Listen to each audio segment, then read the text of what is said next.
I wore out the wheels on my bike, so this video will show you how to install new wheels. I bought these wheels on eBay. They've got sealed bearings. They were $122.99, some of the cheapest wheels I could find in 27.5 with disc brakes, and they appear to be good quality.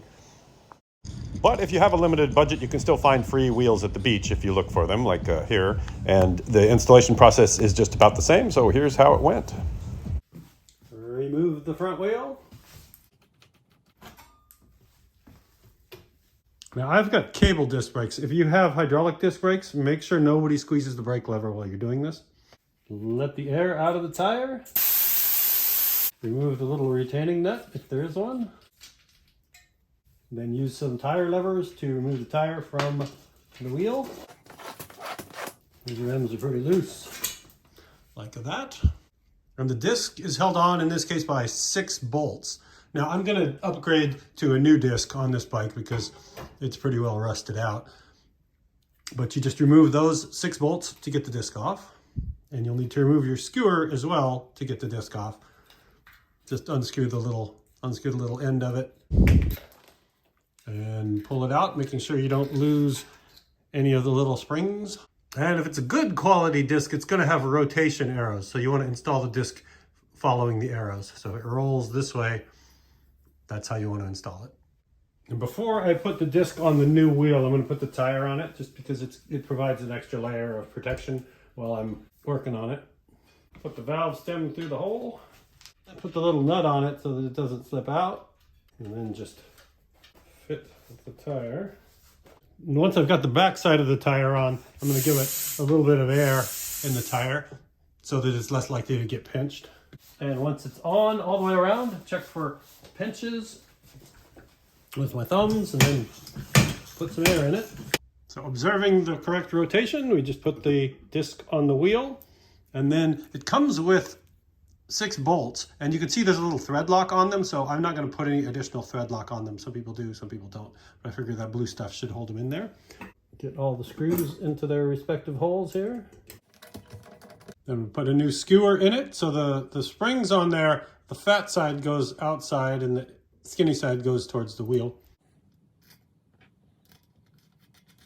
And put the wheel back on the bike. You'll also want to test your disc brakes. Make sure that they're adjusted properly, especially if you change the disc. Tighten up the skewer, crank it down. Gonna need to adjust those brakes. All right, got that dialed in. It's looking good now. Spins literally forever.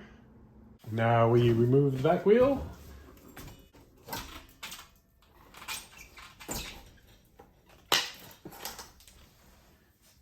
Now you remove the 6 bolts and then make sure that you remember which way it was installed if you're going to put it on your new wheel. This one has an arrow that follows the rotation, so it's pretty hard to screw up. But I'm just going to take it and keep it this side up, and then when I put it on the new wheel, put it down. On the other side, all right, so to get this off, this gear stack, we use this chain wrench, and that's going to stop it from spinning that way. And then one of these sockets, I'll put links in the description where you can get some of these if you don't have them. That goes in there.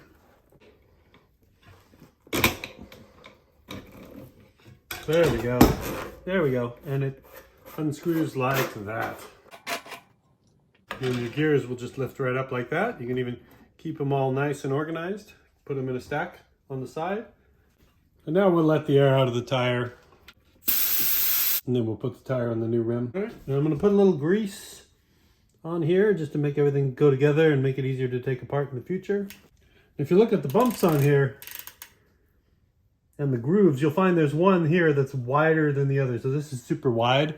So your gears are going to have one super wide lump on them, and that goes in this channel. All right, so depending on what gears you're going to put on, you might need to fit a spacer. This wheel happened to come with a spacer that I'm going to need. This is an 8-speed cassette, and I need to put this spacer on it just to make it not wiggle around. The spacer drops on just like a gear would, so it just gives it a little bit of cushion. We drop the gear stack on, and then our socket and our cap. Make sure we don't cross thread it. Start it with your fingers, And then finished off with the croissant wrench till it's tight and you don't feel too much play. And your brake disc goes on the other side. Make sure you follow the directional arrow. Gonna put 6 bolts in here to hold it on. Put the screwer in the wheel, again with the springs with the fat side towards the outside and the skinny side towards the inside.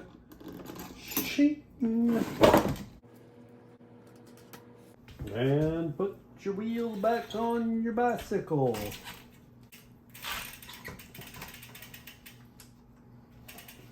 And give it a spin. Make sure the brakes line up. Oh, that is obnoxiously loud. I like it. And we saved a little weight. The old front wheel was 1,031 grams, whereas the new one is 926 grams.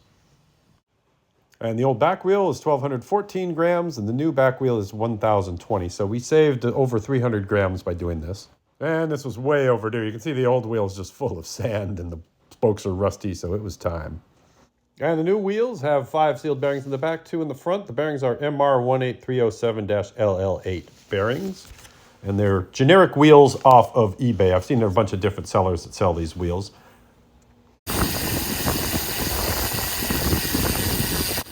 And they are super loud on the street like a BMX bike.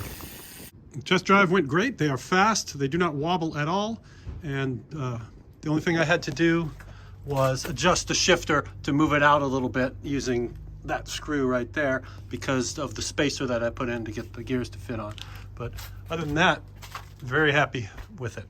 If you want some of these, that's the model number on the box. There's all kinds of people selling what looks like the exact same item on eBay, so maybe this will help you find the right one.